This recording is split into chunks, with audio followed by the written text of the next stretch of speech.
देख डरूं भाई, आज मोर दोस्त घर में आओ में छठी कार्यक्रम हुआ थे। नाश्ता पानी बना था, नाचना कूदना भी फिर आज सगमन पर नाश्ता पानी बना था।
जय जोहार संगवारी हो, शाम के बेरा हो गए। मोर रवि भाई और कुमान भाई और अनेक जन भाई है ना। तो आज आन अपन मन भाटा के मंडाई कावर के, आज बुधवार है और भाटा के मंडाई है और साथ में हमारे मितान घर छठी कार्यक्रम है, रात्रि प्रोग्राम का है भौरा। हाँ एक भौरा है तो वहुला देखे बार रहू आप मन है ना। तो छठी कार्यक्रम में डांस चला थे, मितान घर है ना, खाना पियाना बाकी ला आप मन देख रहे हो।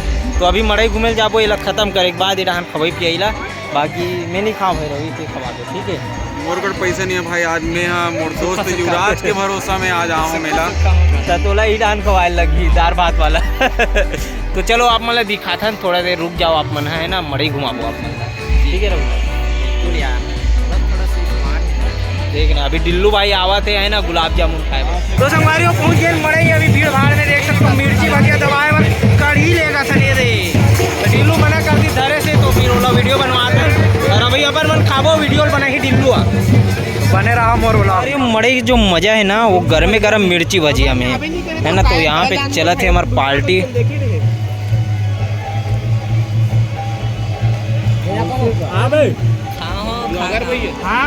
अभी तो खाओ। यहाँ पे हमारे तामेश्वर भाई छोटू भाई जो कि मिष्ठान भंडार में भिड़े हुए हैं अपन।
कानासन कुंद भने वही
डिगा हो डिगा डिगा डिगा लड़का का झुंडावा हो करो माई तेरा डिगा डिगा डिगा हो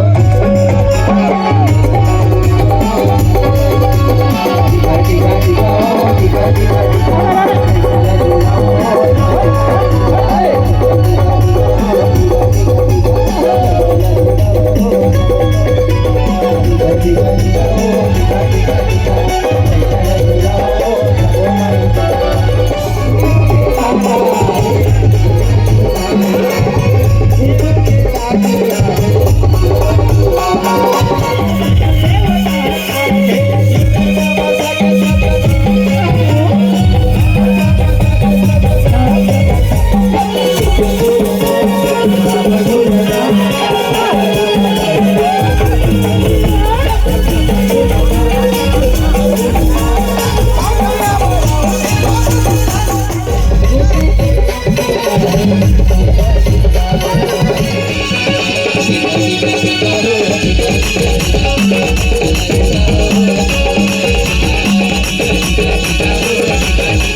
एकदम खास करे